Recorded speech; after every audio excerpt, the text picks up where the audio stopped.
दोस्तों, हर नौजवान युवक का ये सपना होता है कि वह अपनी अलग पहचान बनाए। पहचान उसकी योग्यता पर बनी हो तो कुछ ऐसा कर दिखाए जिस पर उसे गर्व हो। कुछ ऐसा ही सोचना था एक व्यापारी के बेटे का। ये कहानी है जापान के एक व्यापारी की, जो शहर का सबसे अमीर व्यक्ति था। उसके पास सब कुछ था, उसके पास किसी चीज की कोई कमी नहीं थी, केवल अपने बेटे से परेशान था। एक दिन वह व्यापारी अपने बेटे से कहता है, बेटा, तू मेरे साथ व्यापार में हाथ क्यों नहीं बढ़ाते? तुम्हें व्यापार के तौर तरीके सीख लेनी चाहिए, क्योंकि भविष्य में तुम्हें यही तो करना है। यदि तुम व्यापार में हाथ नहीं बढ़ाओगे तो फिर क्या करोगे? वो नौजवान युवक अपने पिता से कुछ नहीं कहता है, क्योंकि उसका व्यापार में बिल्कुल भी मन नहीं लगता था। वह दिन भर मार्शल आर्ट्स की किताबें पढ़ता और जब भी कोई समुराई शहर में आता तो वह पूरा समय उसी के पीछे पीछे घूमता रहता। एक बार पूरे परिवार के सदस्यों ने मिलकर उसे समझाने की कोशिश की। वे कहने लगे, बेटा, तुम्हारे पास इतना बड़ा व्यापार है, फिर भी तुम अपने पिता का हाथ क्यों नहीं बढ़ाना चाहते? यदि तुम अपना व्यापार नहीं देखोगे तो फिर कौन देखेगा? इस पर वह नौजवान युवक जवाब देते हुए कहता है, मैं खुद के दम पर कुछ बनना चाहता हूँ। मैं चाहता हूँ कि मेरी एक अलग पहचान हो, लोग मुझे जाने, और इसलिए मैं इस देश का सर्वश्रेष्ठ धनुर्धर बनना चाहता हूँ। उस युवक की यह बात सुनकर उस व्यापारी को बहुत क्रोध आया, लेकिन फिर भी उसने अपने क्रोध पर काबू पाया। कुछ देर सोच विचार करने के बाद उस व्यापारी ने अपने बेटे से कहा, बेटा, अगर तुम यही करना चाहते हो तो ठीक है, मैं अगले 3 साल का समय तुम्हें देता हूँ। ये सुन वो नौजवान युवक बहुत खुश हुआ। तभी आगे वह व्यापारी कहता है, लेकिन मेरी एक शर्त है।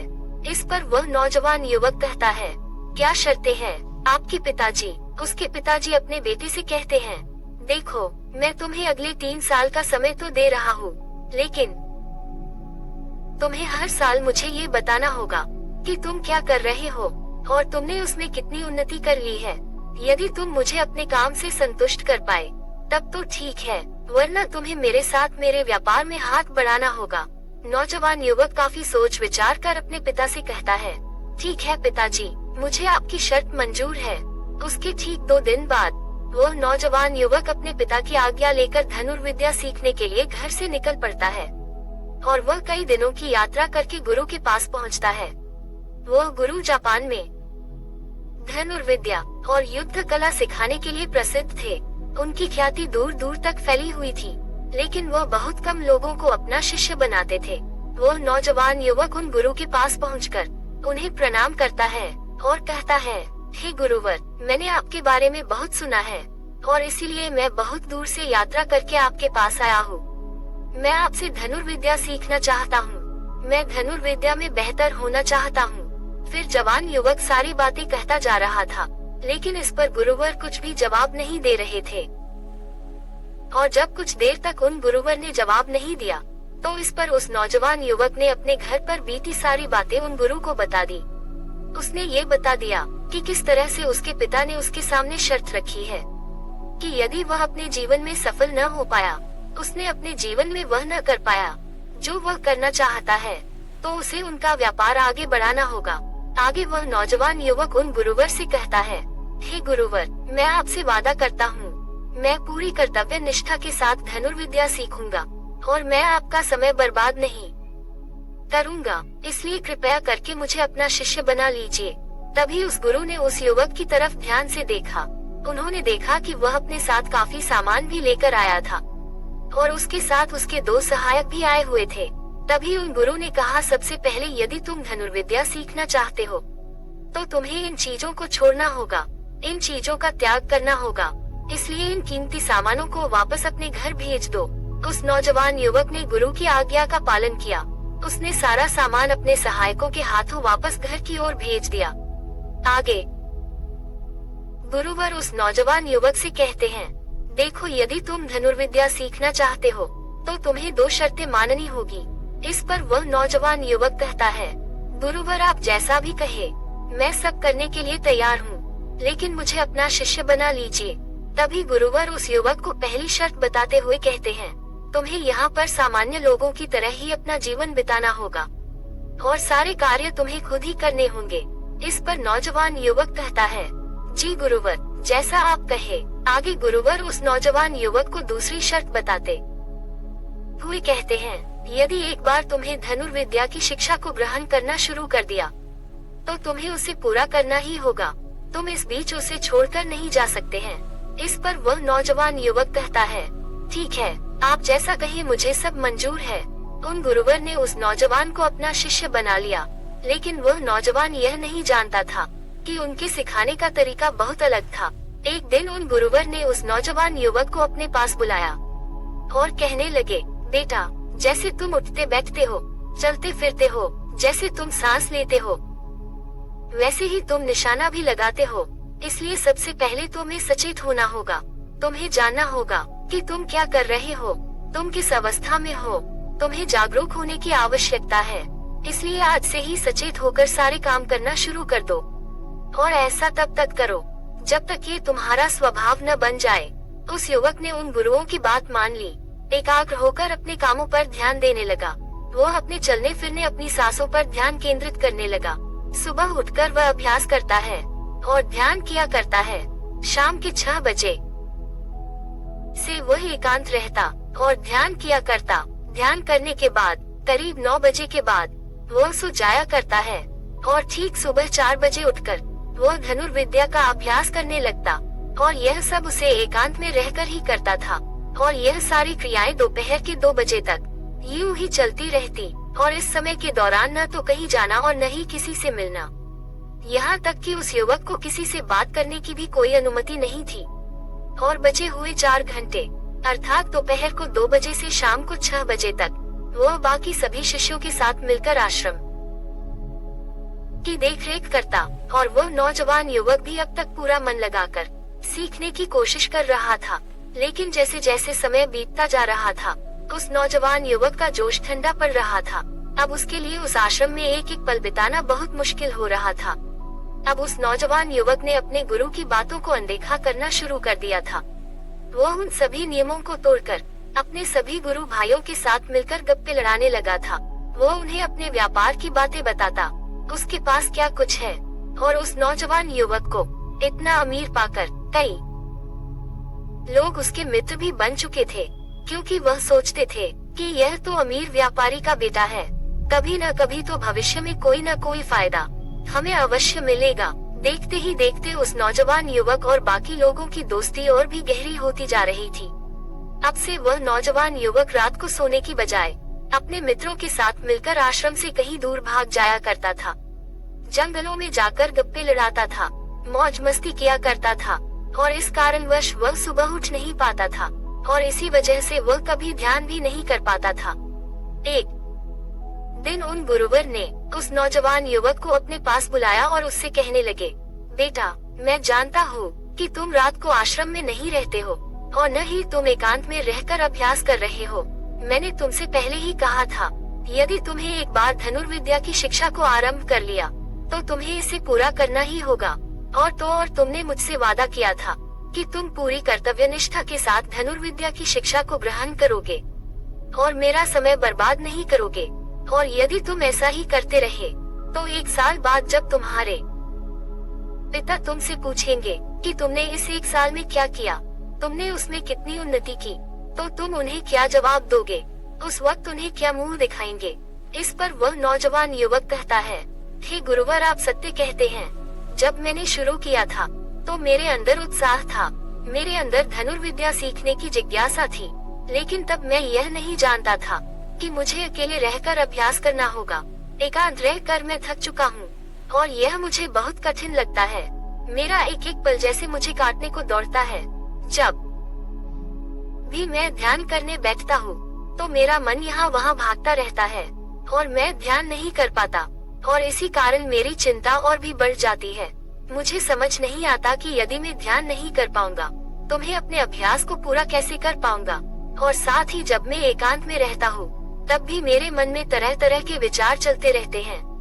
मैं इनसे पीछा छुड़ाना चाहता हूँ लेकिन मैं इनसे पीछा छुड़ा नहीं पाता। इस पर गुरुवर मुस्कुराने लगे और उस युवक से कहते हैं, बेटा, जिस अकेलेपन से तुम भागने का प्रयास कर रहे हो, इस अकेलेपन में बहुत ताकत होती है। इसे तुम्हें समझना चाहिए। किंतु फिर भी यदि तुम इस अभ्यास को बीच में छोड़कर जाना चाहते हो तो मैं तुम्हें नहीं रोकूंगा, तुम जा सकते हो, लेकिन जाने से पहले मेरी एक बात मान लो। इस पर नौजवान युवक कहता है, ठीक है, बताइए आप क्या चाहते हैं। तभी गुरुवर कहते हैं, बेटा, यहाँ से एक दिन की दूरी पर एक बहुत ही बड़ा पहाड़ है, तुम्हें वहाँ पर पूरा दिन बिताना है और सुबह तुम्हें वहाँ पर एक बाज नजर आएगा। उस बाज की हरकतों पर तुम्हें ध्यान देना है, ध्यान रखना, उसका तुम्हें शिकार नहीं करना, बल्कि उसकी हरकतों पर तुम्हें ध्यान देना है। वो क्या कर रहा है, क्यों कर रहा है, उसे ध्यान से देखना है। उसकी हर एक हरकत को तुम्हें समझना है। और जब तुम अगले दिन वापस लौट कर आओगे तो मैं तुमसे केवल एक सवाल करूंगा। यदि तुमने उस सवाल का सही जवाब मुझे दे दिया तो मैं तुम्हें जाने से बिल्कुल भी नहीं रोकूंगा। उस नौजवान ने काफी कुछ सोच विचार किया और उसके बाद वह गुरु की बात मान जाता है। वह उन्हें प्रणाम करके उस पहाड़ की चोटी की ओर चल पड़ता है। देखते ही देखते वह एक दिन का सफर तय करके उस पहाड़ की चोटी पर पहुंच गया और उसने पूरी रात वहीं पर बिताई और अगली सुबह होने से पहले ही वह उस बाज को ढूंढने लगा। वो जब यहाँ वहाँ देख रहा था तभी उसकी नजर उस पहाड़ की चोटी पर पड़ी। उसने देखा कि एक सुनहरा बाज चट्टान की चोटी पर बैठा हुआ है और पहाड़ के नीचे घाटियों की ओर ध्यान पूर्वक देख रहा है। वो नौजवान युवक उस बाज को देखकर झुक गया और छुपकर उसकी सारी हरकतों पर नजर रखने लगा। उस नौजवान युवक ने देखा कि कुछ चरवाहे अपनी भेड़ बकरियों को उस घाटी में चराने को लेकर आए हैं और तभी उस युवक की नजर उस पर पड़ी जो एकदम शांत बैठा हुआ था। लेकिन तभी अचानक उसने उड़ान भरी और नीचे की ओर गोता लगाते हुए वह उन चरवाहों के पास पहुंचा। जब तक चरवाहों की नजर उस बाज पर पड़ती है तब तक उसने उन भेड़ बकरियों में से एक बकरी के बच्चे को अपने पंजों में दबोचा और उसे ले उड़ा। जब तक चरवाहे कुछ समझ पाते तब तक शिकार हो चुका था।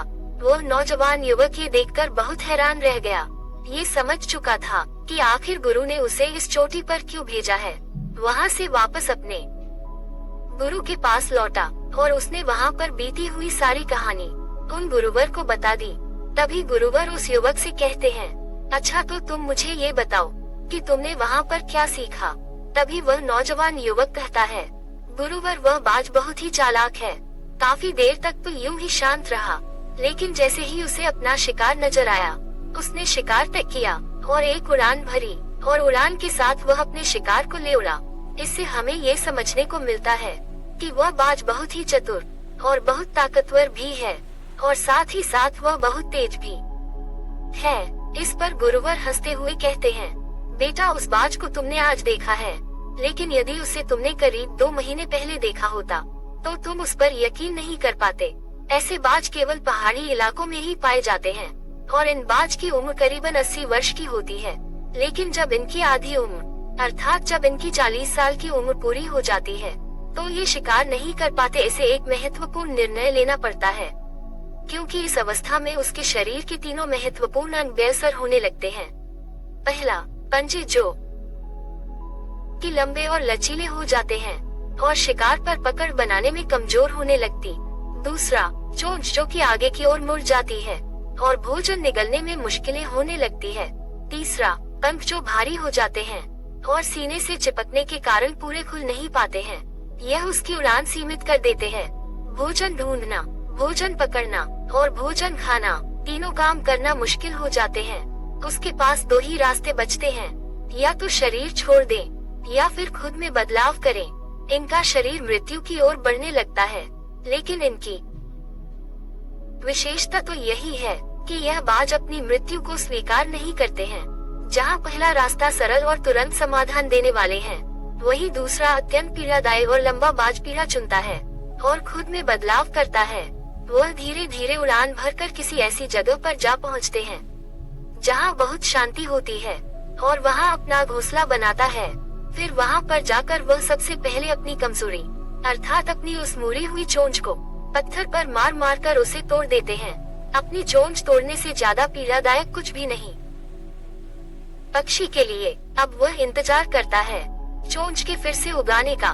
उसके बाद वह अपने पंजे भी उसी प्रकार तोड़ देता है और इंतजार करता है पंजों के दोबारा उगाने का।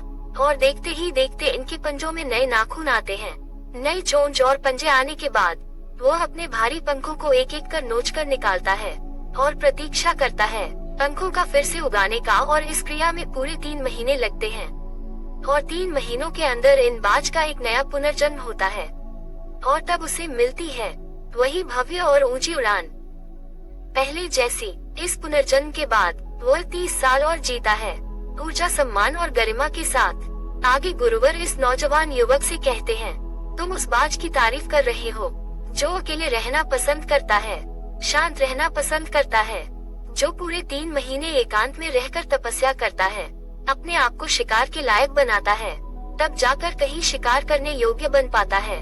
तुमने देखा होगा कि जो भी ताकतवर इंसान है वो हमेशा एकांत ही रहता है, लेकिन जो व्यक्ति कमजोर है, जिसके अंदर तरह तरह की कमियां हैं, वह लोगों के बीच छुपने का प्रयास करता है। आगे गुरुवर उस नौजवान युवक से कहते हैं, मेरी बात ध्यानपूर्वक सुनो। यदि तुम अपने जीवन में सफल होना चाहते हो, अपनी पहचान बनाना चाहते हो, तो सबसे पहले दिशाहीन से दृढ़ निश्चय वाले बनो, क्योंकि जब तुम खुद के लिए समय निकालते हो, जब तुम एकांत रहने का चुनाव करते हो, तो तुम अपने दिन में जो भी काम कर रहे हो उस पर तुम ध्यान दे पाते हो, तुम सचेत हो पाते हो और साथ ही तुम किसी भी चीज पर सही निर्णय भी ले पाते हो। और एकांत आपको हमेशा कुछ न कुछ नया सिखाता ही रहता है। आगे गुरुवर उस युवक को दूसरी बात बताते हुए कहते हैं, आज जो मौका तुम्हारे पास है वह मौका तुम्हें दोबारा नहीं मिलेगा, इसीलिए इस मौके की कीमत को समझो, क्योंकि तुम्हें एकांत खुद को बनाने के लिए मिला है। तो अपने जीवन में देखो, उसे समझो और उन कमियों को दूर करो। तुम तो बड़े शहर से हो और तुमने ये भी देखा होगा कि शहर के लोग अपना पालन पोषण करने के लिए दिन रात मेहनत करते रहते हैं। न तो उनके पास सीखने का समय है और न ही एकांत में रहने का, इसलिए वह कभी भी खुद को जान तक नहीं पाते। यह अकेलापन के संघर्ष जिसे तुम व्यर्थ समझ रहे हो और जिसे तुम यूं ही बर्बाद कर रहे हो, यह मौका तुम्हें कुछ बनने के लिए मिला है और यह मौका दोबारा लौटकर वापस नहीं आएगा। आगे गुरुवर उस युवक को अगली बात बताते हुए कहते हैं, जिन लोगों के साथ घूमते रहे हो, जिनके साथ गप्पे लड़ा रहे हो, जिनके साथ अपना समय काट रहे हो, उन्हें तो खुद तक नहीं पता कि वह क्या कर रहे हैं। उन्हें खुद इस बात का एहसास नहीं है कि वह खुद अपना कितना बड़ा नुकसान कर रहे हैं। तुम ऐसे लोगों के साथ अपना समय बिताते हो तो अवश्य ही तुम भी दिशाहीन हो जाओगे और तुम भी यह समझ नहीं पाओगे कि तुम्हें अपने जीवन में क्या करना है। शुरू में तुम्हें अकेले रहने में थोड़ी तकलीफ जरूर होगी, लेकिन धीरे धीरे आपको इसके साथ रहने की आदत पड़ जाएगी। इसलिए अकेलेपन का इस्तेमाल एकांत रहने के लिए करो और अपना उद्देश्य याद रखो। ये याद करो कि तुम यहाँ पर क्यों आए थे और तुमने अपने जीवन में क्या लक्ष्य तय किए थे। गुरुवर के इतना कहने के बाद वह नौजवान युवक सोचने लगा, वही यह समझने लगा कि आखिर वह यहाँ पर क्यों आया था। तब उसे याद आया कि उसके गुरु ने उसे क्या कहा था कि अपने अकेलेपन का इस्तेमाल करो, क्योंकि अकेलापन ही एकांत बन जाएगा और वह तुम्हें आगे बढ़ने में तुम्हारी मदद करेगा। दूसरी बात, अभ्यास में संतुष्टि ढूंढो, क्योंकि उस नौजवान युवक के गुरु ने कहा था कि सारा ध्यान केवल अभ्यास में लगाना, इसके अलावा कुछ और पाने की कोशिश नहीं करना। क्योंकि जब हम कहीं और जाने की या कुछ अलग पाने की कोशिश करने में लग जाते हैं, तब हम अपने मन के बनाए हुए जाल में फंसते चले जाते हैं और हमारा संबंध वर्तमान से टूट जाता है और तब हमें ऐसा लगने लगता है जैसे हम कहीं पर फंसे हुए हैं। हम बहुत दुखी हैं, हम बहुत निराश हैं और कहीं पर पहुंच नहीं पा रहे।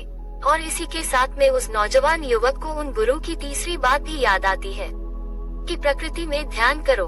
जब भी तुम्हें समय मिले तो शांत जगह पर या फिर किसी पेड़ के नीचे बैठकर ध्यान करो।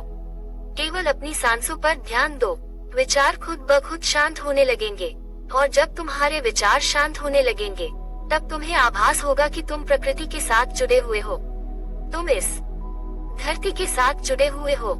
ऐसा करने से अकेलेपन का भाव हमेशा हमेशा के लिए खत्म होने लगेगा और तभी तो ये जान पाओगे कि यह पल ही वह अवसर है जहां तुम खुद को पूरी तरह से जान सकते हो। तभी तुम अकेलेपन का फायदा उठा सकोगे और इसी अकेलेपन को जिया जाता है। इन सभी बातों को ध्यान करके उस नौजवान युवक ने ये निश्चय किया कि वह आश्रम छोड़कर कभी कहीं नहीं जाएगा जब तक कि वह अपने इस लक्ष्य को प्राप्त नहीं कर लेता। यहाँ पर एक सर्वश्रेष्ठ धनुर्धर बनने आया था और वह यहाँ से सर्वश्रेष्ठ धनुर्धर बनकर ही जाएगा। इसके बाद वह अगले ही दिन से अभ्यास में पूरी तरह से लीन हो गया।